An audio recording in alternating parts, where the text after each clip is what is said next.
Sábado de oportunidades. Moradores do Saboó recebem caravana do emprego. E na falta do emprego, brasileiros querem empreender, aponta a pesquisa. As derrotas do Corinthians e do São Paulo. O empate do Santos. E a vitória do Verdão. E no Dia Mundial do Meio Ambiente, confira a primeira reportagem de uma série sobre a tentativa de despoluir um dos principais rios da Baixada.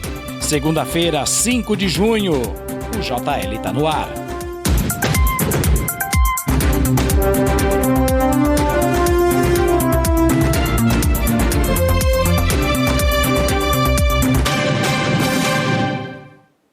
Olá pessoal, seja bem-vindo ao Jornal Litoral desta segunda-feira.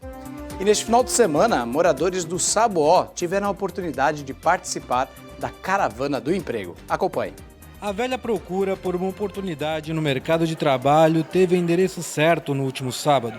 A Vila Criativa da Penha recebeu a Caravana do Emprego e Cidadania, evento realizado uma vez por mês em diferentes bairros de Santos. Nós sabemos que a melhor política pública social é o emprego. Então, por orientação do prefeito Rogério Santos, nós fazemos caravanas do emprego, levando a oportunidade a todos os bairros da cidade. Então, uma vez por mês a gente visita, e dessa vez estamos aqui na Vila Criativa da Penha, no Barreiro, levando oportunidades. São mais de 120 vagas de emprego que a gente recebe das empresas e encaminha aqueles perfis que cumprem os requisitos. No entanto, os serviços médicos gratuitos, como exames de glicemia, de doenças sexualmente transmissíveis, pressão arterial, além de atendimento jurídico, também foram prestados no local. A repartição, que é a CADOG, né, que presta assistência judiciária e orientação jurídica, a gente vem para tentar aproximar a repartição ao munícipe necessitado, que não tem como ir lá, e está sendo muito bom. Já tive aqui 7 atendimentos. Muito legal, bacana, né, para as pessoas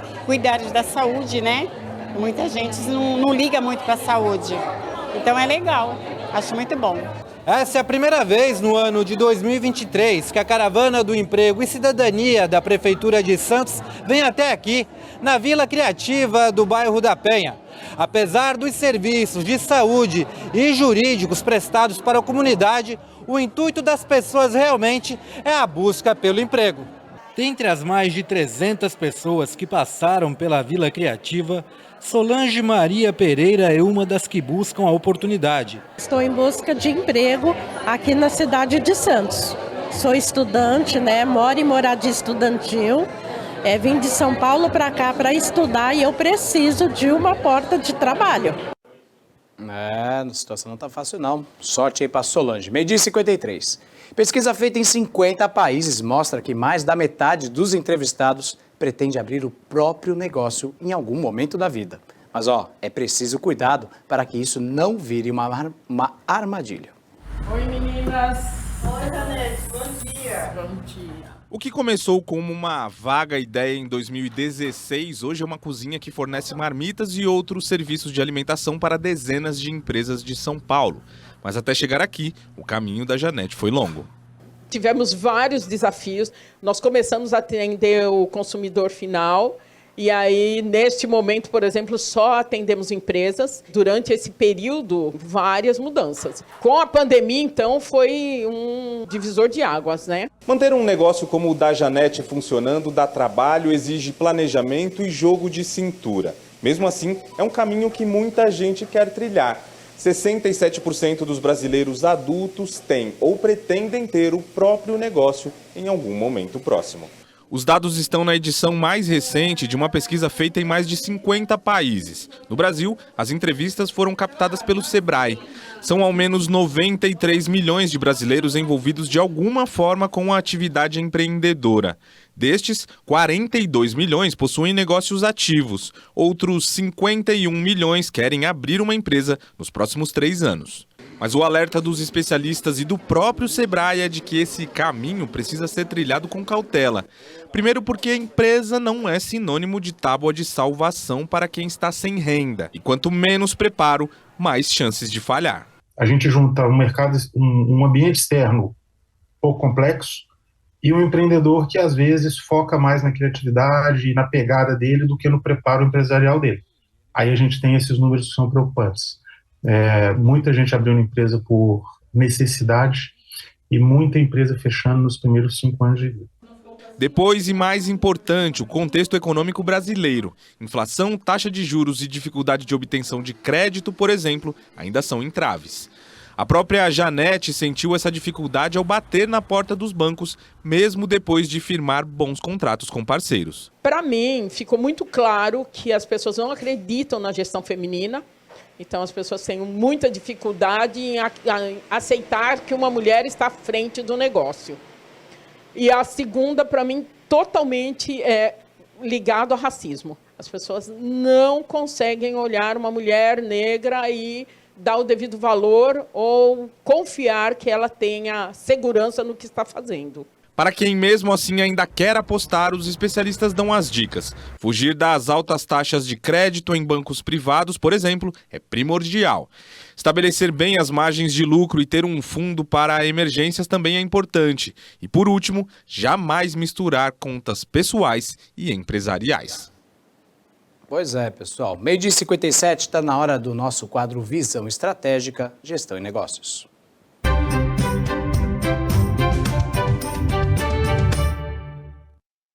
Bom, e para falar sobre o assunto, eu recebo aqui no nosso estúdio o Leonardo Marcos. Tudo bem, bom? Thiago? Como vai? Um prazer Beleza. enorme estar aqui novamente. Maravilha. Léo, tá vendo aí a matéria a respeito de empreendedorismo e alguns números me chamaram a atenção nessa matéria, inclusive que 51 milhões de brasileiros pretendem cair para dentro desse mundo do empreendedorismo, mas exige um preparo. Então, que passo essencial, que plano a pessoa pode tomar para seguir nesse caminho? Começar com o pé direito, né? Opa, como a gente fala nos mundos dos negócios, a gente acredita, Thiago, que é importantíssimo iniciar com um planejamento básico, um plano de negócio, né? Definindo aí algumas questões chaves, como, por exemplo, o público-alvo que você vai atender, quais são os serviços ou produtos que você vai oferecer, né? Qual é a estrutura mínima para você iniciar, de fato, sem apertos, esse negócio. E aí a gente tem diversas técnicas, diversas ferramentas. Um que a gente utiliza bastante é o Canvas, modelo de negócio. É um painel Canvas, um painel bem bacana, onde você consegue ver num quadro, né? Num quadro, como que vai funcionar teu negócio e o que você vai precisar para viabilizar esse projeto, né? E aí nesse projeto que você está falando do Canvas, por exemplo, tem como identificar, por exemplo, nessa planilha, vamos dizer assim, para priorizar metas financeiras, por exemplo? Sim, aí todo modelo de negócio parte, quando você tem uma ideia, né, quando você tem um projeto, parte de uma projeção de vendas, né? Você de alguma forma vai fazer um plano e vai definir quanto que você vai vender ao longo do tempo, desde um primeiro mês de trabalho até o primeiro ano, 2, 3 Sim. e assim pela frente, né? E a partir dessa projeção, Thiago, de vendas, vem o desmembramento dos teus custos relacionados a esse produto, relacionados a esse serviço e, consequentemente, da tua estrutura física, né? Quanto que você vai ter de aluguel, quantas pessoas vão estar te auxiliando aí na tua operação. Sim. Consequentemente, você vai ter uma projeção de resultado, uma projeção financeira e você vai identificar se vai precisar de dinheiro ou não, né? Se com capital próprio você consegue fazer isso. Então, essa é a estratégia, então, para que não haja tropeço lá na frente, é isso? Sim, sim. Esse é o mundo ideal, mas a gente sabe que, na realidade, principalmente aqui, dos latino-americanos, eu me incluo como argentino, né? A gente gosta muito de sair fazendo e talvez planejar pouco. Então, muitas vezes, por esse impulso da gente querer fazer, deixamos o planejamento um pouco aquém do que é preciso realmente, isso acaba talvez prejudicando lá na frente. O ideal sempre é fazer pelo menos uma continha de padeiro aí, rabiscar um pouquinho para entender quais são os números e, na sequência, assim, iniciar a execução do trabalho. É nisso. Conta-se, então, a margem de lucro, fazer tudo bonitinho para que não esteja problema. Né? Isso. E aí, pegando o gancho do que a gente falou na semana passada, Exatamente. A precificação é fundamental, né? Se a tua precificação não estiver assertiva, você realmente vai ter muitas dificuldades, não somente da venda, sino também de pagar os custos fixos e as despesas que você tem aí no dia a dia. Perfeito, Léo. Agradeço demais a sua participação aqui no Prazer JL enorme. de hoje, tá? Obrigado. Obrigado a vocês. E ó, pessoal, essa entrevista com o Léo aqui no nosso jornal, você pode rever daqui a pouquinho no nosso canal no YouTube. Procure lá o YouTube da TV Cultura Litoral, tá certo? Meio-dia e 50, nada. 13h, tá passando muito rápido, hein? Vamos saber as condições do trânsito no começo desta tarde de segunda-feira? Então me acompanha aqui no telão para saber como estão as coisas no sistema Anchieta Imigrantes nesta segunda-feira, 5 de junho de 2023. A operação em vigor é a 5x5, isso significa que a pista norte e a pista sul, tanto de rodovia Imigrantes como a rodovia Anchieta, estão abertas, então o motorista segue tranquilo, tanto para quem desce a serra quanto para quem vai ao Planalto. Reforço que a pista norte da via Anchieta é mais destinada a caminhões e ônibus, então os veículos de passeio, puder, claro, utilize a rodovia dos Imigrantes, a pista sul, a nova rodovia dos Imigrantes, que aliás tem mais de 20 anos, então deixou de ser nova, né? Outras rodovias do sistema que a Ecovia gera aqui na Baixada Santista, que é a Padre Manuel da Nóbrega, a Cônego Domênico Rangoni, tem palavra difícil, hein?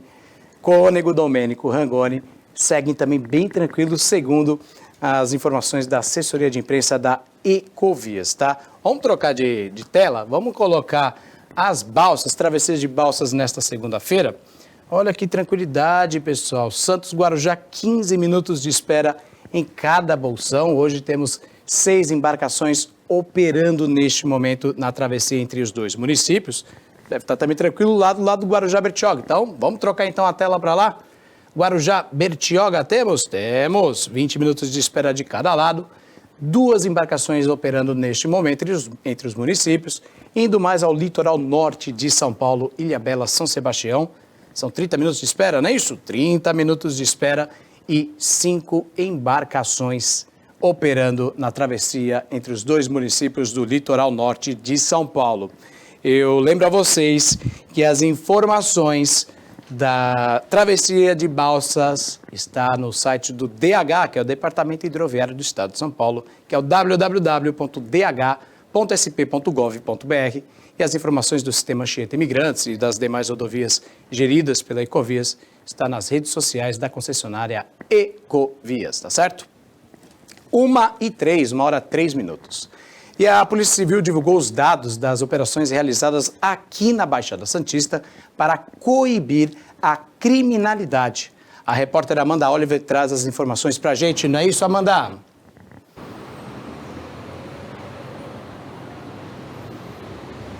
Boa tarde, Tiago. Exatamente, o galpão de desmanche de veículos foi descoberto em Santos durante a Operação Reclusão 2. Nós temos imagens exclusivas dessa operação, que foi realizada na última quinta e sexta-feira pelas equipes de polícia do DEINTER 6. A operação tem como finalidade cumprir mandados de prisão e busca e apreensão domiciliar.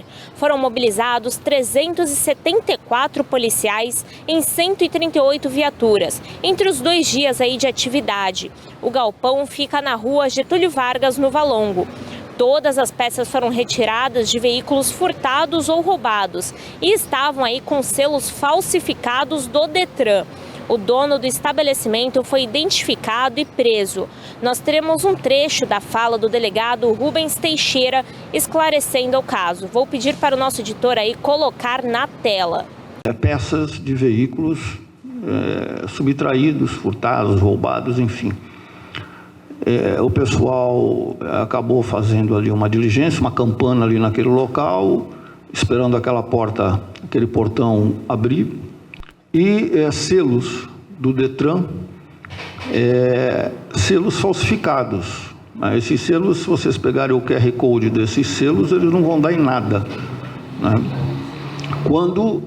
Se você pegar um QR Code de um selo do Detran, ele vai acusar a peça da qual ele se trata, né? E que foi legitimada justamente por aquele selo do Detran. Então, e tinha várias peças que já estavam etiquetadas com esse selo. O dono recebeu a voz de prisão em flagrante delito, foi conduzido para o primeiro DP e autuado em flagrante delito por receptação dolosa qualificada e pela falsificação desses selos e outras imputações penais cabíveis no caso.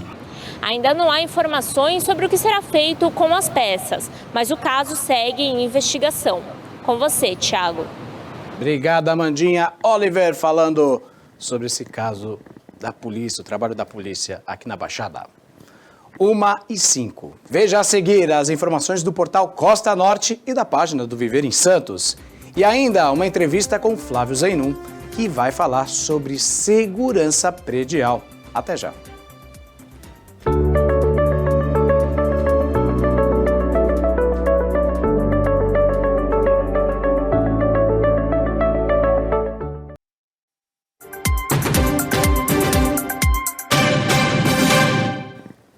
Muito bem, de volta com o JL. E a Associação dos Profissionais do Turismo na Baixada Santista realizou um evento de feira de viagens aqui em Santos. Acompanhe. Sabe aquela viagem dos sonhos que você sempre quis fazer, seja sozinho ou acompanhado da família, mas que esbarrava em algumas dificuldades, como a própria procura? Pois quem foi até o Superfeirão do Turismo no último sábado, realizado na Ponta da Praia, pôde ter várias opções de compras e roteiros em um único ambiente. O evento foi realizado de maneira inédita na região, pela Associação de Turismo da Baixada Santista, a ATP. Hoje é um dia histórico, eu vou dizer, na nossa região, primeiro porque é a primeira vez que os profissionais de turismo se reúnem e fazem, esse evento voltado ao público direto, prestando assistência, consultoria, dando dica, informação, documentação de viagem, além de ofertas. Então, a gente está muito feliz com o resultado desse dia. O evento foi uma parceria da associação com o Comfort Hotel, que sediou o Feirão do Turismo, abrigando as agências de viagens e recepcionando os clientes com uma suculenta feijoada. Para a gente é muito importante estar aí nessa vitrine, nessa parceria junto com a APT, junto com o presidente Eduardo, de receber todas essas agências locais associadas, onde a gente tem a oportunidade de levar aí para o público santista, para o público regional da Baixada Santista, a oportunidade de realizar a tão sonhada viagem. Para quem quer viajar, não importa se vai de avião, de cruzeiro, para qualquer lugar do mundo ou até mesmo para Disney World. Quando a pessoa quer fazer turismo, basta apenas escolher o lugar. Representantes e proprietários das agências de viagens falaram da importância do feirão para comercializar seus produtos e oferecerem seus novos pacotes, com dezenas de destinos turísticos. As expectativas do evento são as melhores possíveis, então a gente organizou esse feirão aí com muito carinho, muito preparo. É um primeiro feirão pós-retomada da pandemia, então são sempre expectativas altas. A gente acha que mais do que nunca é importante para o cliente, para o passageiro estar bem preparado. Para esta cliente que tem o hábito de viajar frequentemente e está sempre de olhos nos novos pacotes, o feirão é uma boa oportunidade para quem quer conhecer novos destinos. Eu sou uma cliente assídua dessa agência, então é uma alegria estar aqui e hoje, com essas promoções especiais aqui do evento, fechei mais uma viagem, Agora para julho nós vamos fazer Europa, Portugal, Espanha e França. Viajar é sempre muito bom. Vamos saber o que é notícia no Portal Costa Norte? Então bora para Bertioga falar com meu amigo Matheus Alves. Boa tarde, Matheus. Seus destaques de hoje. Boa tarde, Thiago. Boa tarde você de casa. Sejam muito bem-vindos aos destaques do Portal Costa Norte. Bom, vamos começar falando sobre um festival musical estudantil que vai acontecer em Ilhabela, no litoral norte de São Paulo. Bom, o festival vai acontecer amanhã, edição única, a partir das 18 horas. Ele vai ser completamente feito aí por alunos do ensino médio, Ele está sendo promovido por uma banda local chamada Wash Rock, e por meio também do programa de incentivo, à cultura da Secretaria de Cultura. Segundo a própria prefeitura, o principal motivo da realização desse festival musical, feito somente por alunos do ensino médio, é justamente incentivar ainda mais a música, e a arte também, nesses alunos, que tem aí entre 15 e 17 anos. Oh, bacana, belo trabalho, é isso aí. Próximo destaque, Matheus. Bom, Thiago, agora a gente vai falar sobre um incêndio que aconteceu aqui em Bertioga, no litoral de São Paulo. Bom, uma casa que fica localizada em um condomínio chamado Centerville, no centro da cidade de Bertioga, ele pegou fogo, a casa pegou fogo na parte do sótão. né? Apesar do susto e também dos danos materiais, o Corpo de Bombeiro ele foi acionado e também constataram que não teve nenhum ferido, né? E também nenhuma vítima fatal, né? Realmente só foi o susto e, como eu falei, o prejuízo financeiro. Ainda não foi divulgado, né? A perícia está investigando o motivo desse incêndio, tá? Mais detalhes, assim que sair uma notícia oficial mesmo do Corpo de Bombeiros e também da perícia, a gente vai atualizar, né, no portal Costa Norte. Perigoso, né, gente? Pelo amor de Deus. Ainda bem que ninguém ficou ferido. Próximo destaque, Matheus.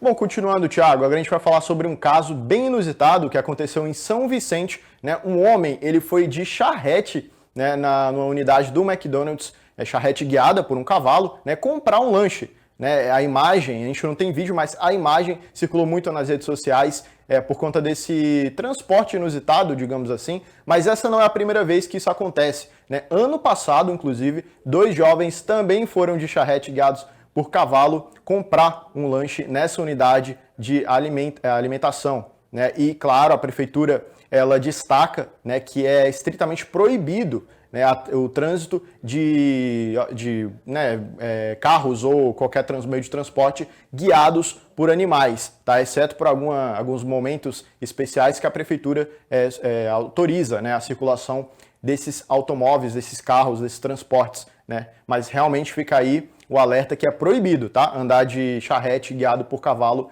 pelo menos em São Vicente. Isso aí não pode, realmente. Eu ia falar justamente sobre isso. É lei. Proibido, pessoal. Próximo destaque, Matheus. E, Thiago, para a gente finalizar, vamos falar sobre educação, porque a FATEC de Praia Grande, né, na Baixada Santista, ela prorrogou as inscrições para o vestibular. Né, vai até o dia 12 de junho, ou seja, a próxima segunda-feira.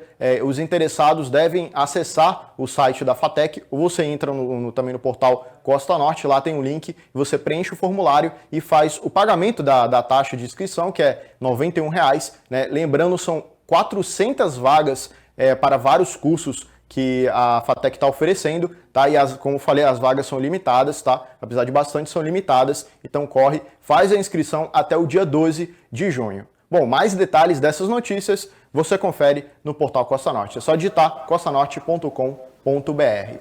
Perfeito, Matheus. Muito obrigado pelas suas informações. Até amanhã. Continuamos surfando na internet para saber os destaques do Viver em Santos. Observe comigo esse espetáculo da natureza flagrado ontem à noite. Olha que lua maravilhosa. Essa imagem foi capturada bem no início da noite de domingo, por volta de 6h30, 7 horas da noite. Muita gente postou a lua lá no céu brilhando. Olha que beleza, que imagem maravilhosa. Sensacional, né? Olha que espetáculo, que lua linda, lua cheia de outono, pessoal. Maravilhoso, né? Demais. Acesse o Facebook do Viver em Santos, pessoal. Essa foto tá lá, essa belezura. facebook.com/Viver em Santos e região. E no Instagram, acesse o @Viver em Santos e região. 1h16. E os casos de roubos a prédios e condomínios têm chamado a atenção nos últimos dias. Santos, São Vicente, Praia Grande e outros municípios têm registrado esse tipo de crime. E o uso da tecnologia é crucial para inibir os bandidos.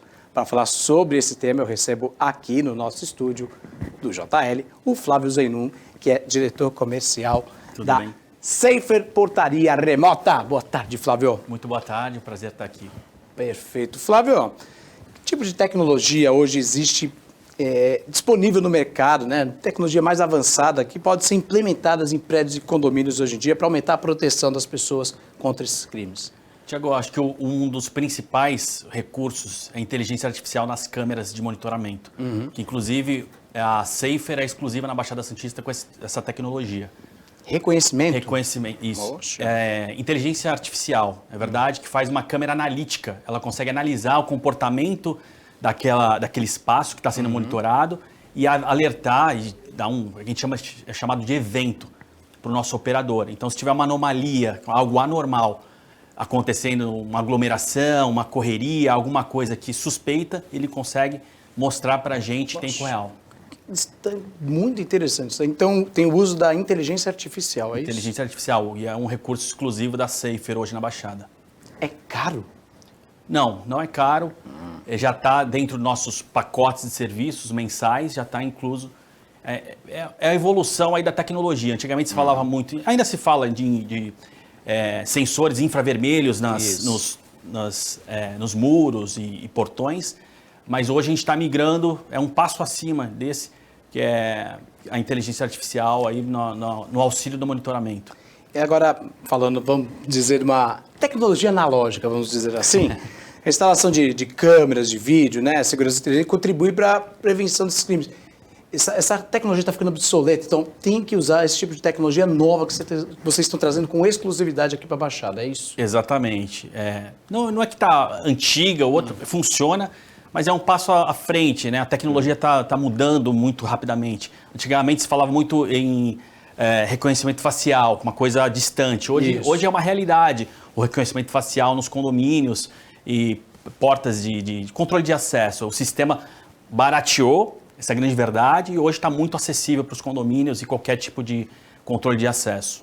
Bom, além das câmeras, inteligência artificial, até com reconhecimento facial, também tem aquelas fechaduras eletrônicas, né? Vocês também oferecem esse tipo de serviço? Como é que funciona? Especificamente seria mais para o morador. Hoje a gente não utiliza aquela fechadura, mas é muito utilizado para o controle de acesso para quem, por exemplo, aluga o imóvel, né, por Airbnb ou nos sites. A pessoa está lá, coloca uma senha e consegue entrar no apartamento. Já é um controle de acesso interno, mas funciona muito bem também. É que nem aqueles cartões de acesso também, é isso? Isso, o cartão de acesso que é o tag, né? A tecnologia RFID, hoje nós utilizamos também, que é uma tecnologia que tem os tags, os cartões, que você consegue entrar, codificar aquela pessoa. A gente codifica aquela pessoa, aquele CPF vincula o CPF e aquela tag. Então a gente consegue monitorar e saber e controlar se aquela pessoa está disponível ou não para entrar naquele condomínio. Nossa. Nem no condomínio, naquela porta exclusiva, né? Então eu consigo, alguns condomínios aqui da Baixada tem um problema, vamos dizer assim, salão de jogos, porta de piscina. Esse morador pode utilizar esse acesso, essa área comum, um locatário não pode, né, de temporada. Então, como é que você faz isso? Então, sabendo que ele é locatário de temporada, o que a gente faz? Bloqueia o acesso. E aí ele não pode entrar naquele determinado ambiente. E consegue fazer aqui isso. Na Baixada Santista é um controle bem interessante, é um sistema bem interessante que acaba ajudando a gestão do condomínio como um todo. Aqui na Baixada Santista vocês estão operando há quanto tempo? Nós estamos completando 6 anos já. 6 anos. 6 anos. E aqui na Baixada Santista, além desses 6 anos de serviço de vocês, existe algum caso, por exemplo, que algum cliente de vocês falou, nossa, a tecnologia de vocês me ajudou nisso, inibiu um assalto? Aconteceu algum exemplo, assim, o cliente chegar com vocês e falar, estou satisfeito porque aconteceu isso? Teve um caso, assim, muito simbólico para a gente também, muito forte, que foi uma tentativa de feminicídio em um dos condomínios que a gente atende. Tentativa de feminicídio? Então, é um ex-marido, ex-morador, tudo mais. A pessoa proprietária do apartamento pediu o bloqueio justamente da tag. Exato. Né, ele não entra mais, tal, com medida protetiva, uma série de coisas. Ok. Essa pessoa tentou entrar um dia no condomínio e foi bloqueado. E a gente já ficou sob alerta. Porque tag bloqueada, acesso bloqueado é alerta, né? A pessoa não pode entrar. E tentou invadir, pulou o muro, na verdade, portando uma faca. Foi uma coisa bem pesada, assim, acho que um dos piores casos que aconteceu. Graças ao nosso serviço, graças a Deus, também deu tudo certo. A gente chamou a polícia em tempo real, a gente viu acontecendo a coisa toda, o cenário todo. A polícia chegou em 6 minutos apenas e conseguiu evitar e prendeu essa pessoa. Você acredita que com essa tecnologia toda implementada nos condomínios, prédios, enfim, a figura do porteiro deve sair da figura central ali, o porteiro ali na entrada para fazer o controle de entrada das pessoas? Tiago, esse é um tema delicado para a gente falar sobre, mas de fato é um dos cargos que estão entrando em extinção, vamos dizer assim. E por quê, né? Porque hoje o cargo de porteiro ele é muitas vezes ocioso, então você acaba pagando o valor e uma portaria 24 horas, para você ter uma ideia, beira aí os quase 20 mil reais presencial. né? A portaria remota, estamos falando de R$ 5.500, R$ 6.500. Custo. Diminui demais. Então, a portaria física, presencial, ela acaba sendo muito ociosa e muito onerosa também. Então, com isso, obviamente, a tecnologia vem trazendo isso. Né? E muitas vezes fala, pô, mas vocês tiram o emprego das pessoas? Não, mas na verdade, da tecnologia. Não, mas na verdade, Thiago, a gente dá empregos, porque a gente coloca pessoas para monitorarem, pessoas para ir na rua fazer a manutenção dos equipamentos. Então, é quase que uma migração ali dos cargos, né? Tira de um lado e vai para o outro. Esse tipo de tecnologia, é claro que nem todo mundo tem esse conhecimento. A empresa de vocês oferece esse tipo de treinamento? Por exemplo, a pessoa vai começar um emprego lá, você vai passar por um treinamento para operar todo isso. Sim. A gente tem um script, né? Todo um protocolo de treinamento operacional para o operador. Ele faz todo esse treinamento, que não é só do sistema, e sim da questão de segurança. O que fazer em determinada... Se o elevador parar, se faltar luz, se alguém invadir, o que você faz? Para a gente dar esse treinamento para a pessoa ter também a tranquilidade de tomar uma decisão correta. Acho que isso é muito importante. Porque quando você falou do porteiro presencial, às vezes ele pode ficar nervoso, ele está sob ameaça, vê uma faca, vê uma arma na mão. As nossas operadoras e operadores estão olhando à distância. Então, a gente sempre fala, tome a decisão correta, faça a coisa correta, você não está sob ameaça. Então, isso que é bem interessante. Muito interessante o trabalho de vocês. Olhando para aquela câmera ali, por gentileza, redes sociais da empresa de vocês? Safer Portaria, Instagram e Facebook, Safer Portaria Remota, o site Safer, legal falar como se escreve, Safer, né? safer.com.br, saferportariaremota.com.br. E fica aqui um convite para os síndicos que estão nos assistindo, moradores que têm interesse em saber como economizar, saber como melhorar a sua segurança no seu condomínio, só acessar e entrar em contato com a gente. Perfeito. Poxa, muito obrigado pelos seus esclarecimentos. Obrigado. Boa tarde, viu? Obrigado, Thiago. Valeu, Flávio. Pessoal, a entrevista do Flávio estará disponível daqui a pouquinho no nosso canal do YouTube. Acesse youtube.com/TV Cultura Litoral. 1h25. A seguir, os gols do Brasileirão e a primeira reportagem da série especial sobre meio ambiente. Até já.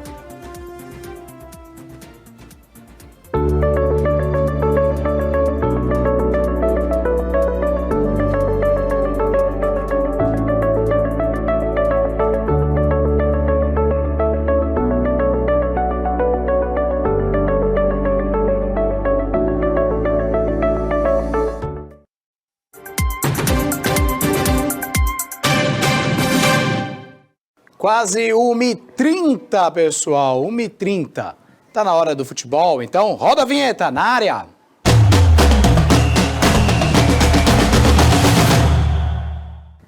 Alô, meu amigo Murilo Tauro. E aí, Tiagão, como você tá? Beleza. Tá melhor? Eu soube que você tava meio mal. Rapaz, uma gripe lascada, a voz quase acabou. Rapaz. Esse tempinho é osso. É um terror. Pois é. Murilão, Campeonato Brasileiro, Coringão perdeu. Perdeu. São Paulo perdeu, Santos empatou e o Palmeiras... Sempre ganhando, né? Vamos falar sobre a rodada, começando pelo bora. América e Corinthians. Cadê o gol, Davidson Carlos? 2 gols do América. 2-0 para cima do Corinthians. O América fazia um campeonato muito ruim. Começou sem vencer ninguém, mas já está se recuperando. Consegue algumas vitórias e vence o Corinthians. Claro, não é o melhor momento do Corinthians, mas é uma vitória que dá moral para o América, né? Do Wagner Mancini. Vai fazer 1-0 agora aí no pênalti. Cássio não conseguiu pegar dessa vez, mas pegou quando precisava, que foi no meio de semana. Lei do ex, que foi gol do Avelar. Lembra aí, lateral? Lembro. Do próprio Corinthians. E aí o América faz o 2-0, fecha o jogo. O Corinthians, claro, vinha evoluindo. Fora de casa, o momento do Corinthians, eu acho que é uma derrota que dá pra entender. Só que hoje o Corinthians, por ter Vasco e Flamengo no Maracanã às 20 horas, pode entrar na zona de abaixamento se o Vasco vencer. É mais fácil o Santos ganhar a Libertadores do que o Vasco vencer esse jogo, Tiagão. O Corinthians vai ficar fora da zona. Gostei da comparação. Bom, próximo jogo é do Grêmio e São Paulo. Sim. Lei do ex também. O São Paulo abre o placar com o Caleri e depois toma a virada. Primeiro com um jogador no pênalti do Grêmio, que você vai lembrar. Cristaldo, lembra? O Santos tentou várias vezes a contratação do jogador. A diretoria do Grêmio foi muito mais competente e conseguiu fechar a contratação do Cristaldo. E aí o Cristaldo empata o jogo, tudo no primeiro tempo. O primeiro tempo terminou 2-1, o jogo terminou 2-1. Cristaldo bate forte e faz o gol. Soares estava no jogo e não bateu o pênalti, ele perdeu alguns. E ele dá essa... muitos, né? Ele dá essa assistência muito boa. Reinaldo, né? Pro Reinaldo, lei do ex de novo. Uma jogada muito boa do Grêmio, inclusive. Essa troca de passes vem desde lá do goleiro. Deixa na cara do gol o lateral esquerdo, o Reinaldo. O goleiro colaborou que faz 2-1. Foi muito mal, Rafael. Ele tem sido bom goleiro, tem ido bem nos jogos. Mas ele falhou num gol decisivo do Reinaldo e fez com que o São Paulo perdesse 2-1. 2 derrotas seguidas do São Paulo. Não tinha nenhuma derrota até quarta-feira nas mãos do Dorival. Segunda derrota seguida. Está classificado na Copa do Brasil, é verdade. Mas é a segunda derrota já na mesma semana. De repente, começa a ter um pouco de falta de qualidade do elenco. O trabalho é bom, mas o elenco é curto. Isso pode fazer com que perca pontos no Campeonato Brasileiro. São Paulinos aí, então, segunda derrota consecutiva. Sim. E os palmeirenses sempre sorrindo e alegres. Sempre. Cara, ontem foi 3-1 contra o Curitiba, mas podia ter sido uns 15-0. O Curitiba não passou do meio campo. Inclusive, o gol que você vai ver do Curitiba é dado pelo Palmeiras. A gente vai ver daqui a pouquinho. Uma lambança. Lambança total. Aí um cruzamento para o Palmeiras abrir o placar. Depois, esse gol aí acho que é o que não valeu. Não, é o do Rony que valeu. O Rony fez 2 no jogo. O primeiro ainda de cabeça? Exatamente. E depois ele só dá a colocadinha ali. O gol que foi anulado foi do Dudu, que aliás jogou muito. Para mim, apesar de não ter feito o gol, o melhor jogador do jogo de ontem, esse jogo foi ontem à noite, Palmeiras e Curitiba, Dudu jogou demais. Olha a colocadinha do Rony, ó. Como ele enxerga, e ó, tira totalmente do goleiro. Linda ali, ó. E aí o gol, ó, dado pelo Palmeiras, ó a zaga, ó. Aleph Manga, que é daqui de Santos, jogava na várzea de Santos, na várzea santista. Na volta dele, depois de quase um mês, porque ele estava afastado, porque ele era um dos envolvidos na operação penalidade máxima do Ministério Público de Goiás. Ele foi absolvido e agora está de volta, fazendo gol, inclusive. Mas o Curitiba, em 9 jogos, não tem nenhuma vitória. 3 empates, 6 derrotas. Próximo adversário dele é o Santos. Santos Futebol Clube. Tu acha que ele vai ficar 10 jogos sem vencer? Em casa ainda? Temos que pensar. O Santos precisa vencer esse jogo. Tem que ganhar. Falando em Santos e Inter. Cadê os gols, senhor Davidson Carlos? Pois é, ó. 1 minuto ali, a gente tá vendo, Thiagão? O Inter abre o placar. 1 minuto e 40 segundos. Luiz Adriano, ex-Palmeiras, lembra dele? Lembro. Faz o primeiro. Uma falha do Bauerman. A gente vê bem ali, ó. Ele tá dando condição. Não saiu junto à zaga para deixar o Luiz Adriano em impedimento. Um cara só errou ali. O gol foi pro VAR e o VAR confirmou o gol de maneira correta, inclusive. Normal, né? Do Inter, 1-0. Gol do Luiz Adriano, que vem sendo muito questionado pela torcida do Inter. E aí, com 10 minutos, o Lucas Lima empata. Uma boa cobrança de falta. Bateu com força, o Lucas Lima jogou muito bem. Jogou muito bem. Ele tinha ido mal contra o Bahia no meio de semana, que é um jogo decisivo, a gente precisava do Lucas Lima. Eu digo porque eu sou santista, não sei se você sabia dessa, mas ele foi mal contra o Bahia e foi muito bem contra o Inter. O Lucas Lima, assim, o Santos tem chance de vencer seus jogos. Apesar de estar atrás do Santos, o Inter é mais time que o Santos, tem um elenco melhor do que o do Santos. Acho que é momentânea essa fase do Inter. E o Santos só conseguiu empate. Na Vila, vai fazer falta. Esses 2 pontos farão falta, porque o Santos fora de casa, a tendência é não conseguir pontos. Então, na Vila, tem que fazer todos para chegar nos 45 e ficar livre. De meio a 0, mas exatamente. O segundo gol ali tinha que ter saído. Tabela de classificação do Campeonato Brasileiro na tela para você. Aí, ó. Botafogo, por enquanto, é líder, mas na próxima rodada acho que já perde pro Palmeiras. Palmeiras, na minha visão, virtual campeão, deve conseguir o 12º título brasileiro da sua história. Maior campeão brasileiro da história, hein? Sim. Até outro dia era ele e Santos juntos. O Santos está ficando para trás do Palmeiras. São Paulo, 7º colocado, o Santos caiu para a 12ª. Como eu disse, o Corinthians é o 16º ainda, o primeiro fora da zona de rebaixamento. Tem um saldo de gols de -6. Só que hoje, se o Vasco vencer, pode entrar na zona de rebaixamento. O Vasco tem 6, iria para 9, o Corinthians só tem 8. O Corinthians entraria na zona de rebaixamento. Sempre é muito ruim. Acho que o Corinthians não vai penar contra o rebaixamento. Mas é sempre muito ruim um clube grande estar lá embaixo. Tem um monte de coisa que influencia, o peso da camisa vai puxando para baixo. acho que o Corinthians não vai sofrer, mas hoje pode entrar na zona de rebaixamento. E esses pontinhos fazem falta lá na frente. Com certeza. O Santos não podia ter empatado, não pode empatar nenhuma aqui. Mas se pega um Palmeiras, um Flamengo e empata, a gente não vai aqui chegar e falar, pô, foi um péssimo resultado. Não. Mas o Inter, na situação que está hoje, não o elenco do Inter, a situação que está hoje, são 2 pontos perdidos, sem dúvida nenhuma. Murilo, valeu, Thiagão. Obrigado pela sua participação aqui no Jornal Litoral. Eu que agradeço. Brilhante participação de Murilo Tauro, que você vai poder acompanhar daqui a pouquinho no nosso canal do YouTube. Acesse youtube.com/TV Cultura Litoral. 1h37, e a cidade de Cubatão promove nesta semana uma série de atividades com o objetivo de conscientizar a população sobre a importância do meio ambiente. Hoje, dia 5, Dia Mundial do Meio Ambiente. Aqui em Cubatão temos uma agenda muito especial. Começamos aí com uma assembleia ordinária do CONDEMA aqui no Parque Ecológico Perequê. Aí daqui no parque nós vamos ter palestras, principalmente aí pela COPSCAR Tortugas, que desenvolve um projeto ambiental muito bacana aqui na nossa cidade, que é da questão das ecobarreiras e conscientização ambiental.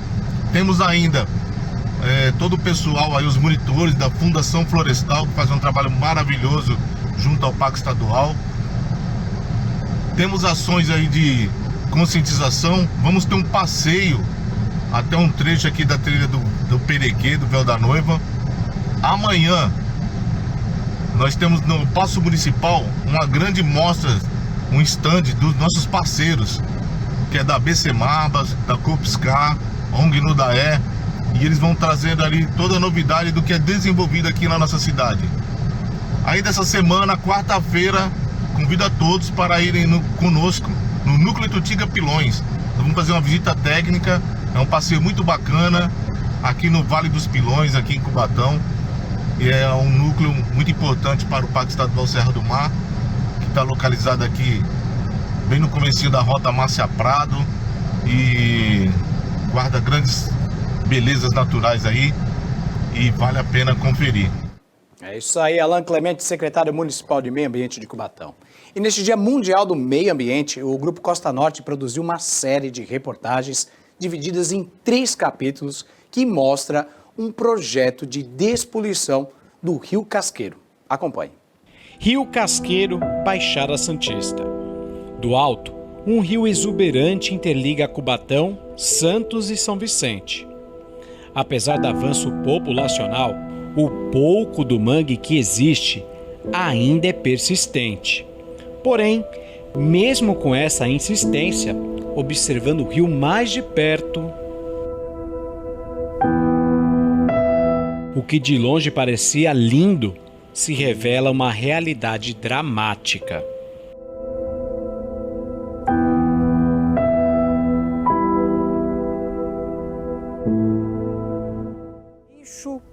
Lixo e ainda mais lixo. O rio verdadeiramente metropolitano sofre com descarte de resíduos sólidos e o lançamento de esgoto sem tratamento, que maltratam esse enorme curso d'água. Mas esses problemas têm solução e os primeiros passos estão sendo dados aqui em Cubatão. Basta dar uma simples volta pela orla do Casqueiro para observar a quantidade de lixo na margem do rio que dá nome ao bairro.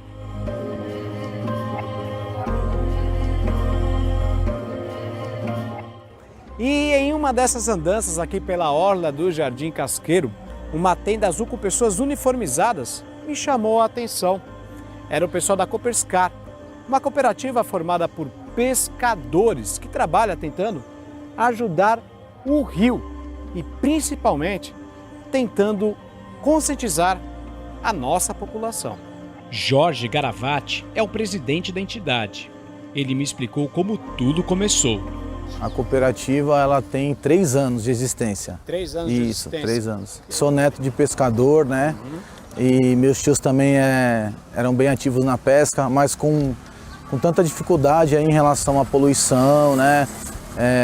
Aí a pesca foi ficando cada vez mais fraca e os pescadores tinham muita dificuldade de se organizar atrás de recurso, de estrutura, e a gente decidiu organizar os pescadores, né, alguns pescadores na verdade, São Vicente, né, e para poder montar uma cooperativa e para poder facilitar um pouquinho a vida de cada um. Começou as conversas aqui com a cidade de Cubatão, com a prefeitura de Cubatão, vocês, cooperativa e a prefeitura. Isso, a gente sabia que existia projetos, né, a gente vai atrás de projetos, sabia que a prefeitura tinha um projeto, assim como tem outras cidades, Santos e São Vicente, né? A equipe comandada pelo Jorge recolhe o lixo nas margens e dentro do rio.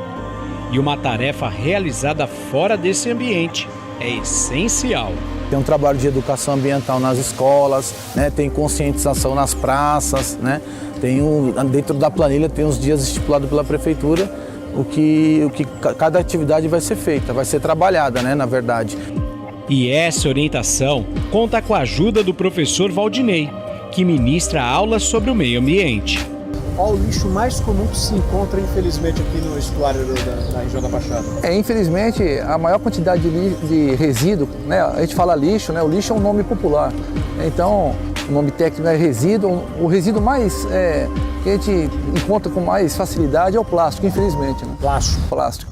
E a operação não se restringe à retirada do lixo.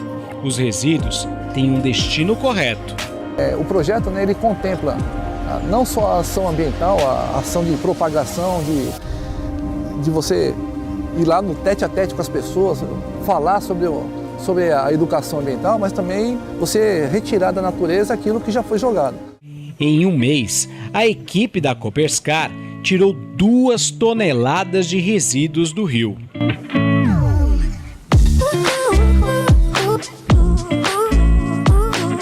Boa parte dele já foi sobrenadante, o que os barcos conseguiram coletar, né? Só para vocês terem ideia, assim, em dia 17/9 foi o Dia Mundial de Limpeza dos Rios, Mangues e Mares, né? Então nós temos uma parceria com a ETEC, nós trouxemos 65 alunos da ETEC, mais professores, para poder fazer uma limpeza nessa área aqui, ó, especificamente nessa área. Nós tiramos 700 quilos de recicláveis, fora lixo, assim, fora rejeitos, etc. A batalha é dura e para vencer a guerra são necessários combatentes. E é nas escolas que novos soldados estão sendo recrutados.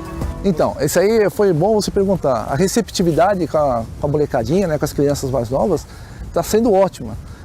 Nós fazemos várias dinâmicas de limpeza. Nós temos os nossos estagiários, nós temos 2 estagiários na área de educação ambiental, que eles montaram várias dinâmicas para conscientizar os menores, né? E eles demonstram assim muito mais interesse e receptividade do que os maiores. Isso que é interessante. E é o que vai fazer a diferença, né? Porque essa próxima geração é ela que pode salvar o planeta disso que nós estamos vendo, né?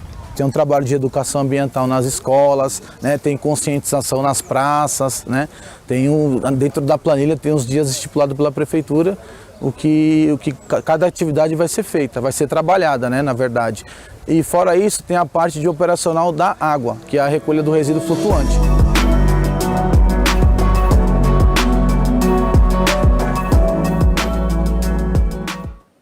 Amanhã tem a segunda reportagem da série. Encerramos a edição de hoje. Reveja o nosso conteúdo no youtube.com/TV Cultura Litoral e as notícias da nossa região estão no costanorte.com.br. Vem aí o Opinião com Paulo Roberto Schiff. Até amanhã. Tchau, tchau, gente.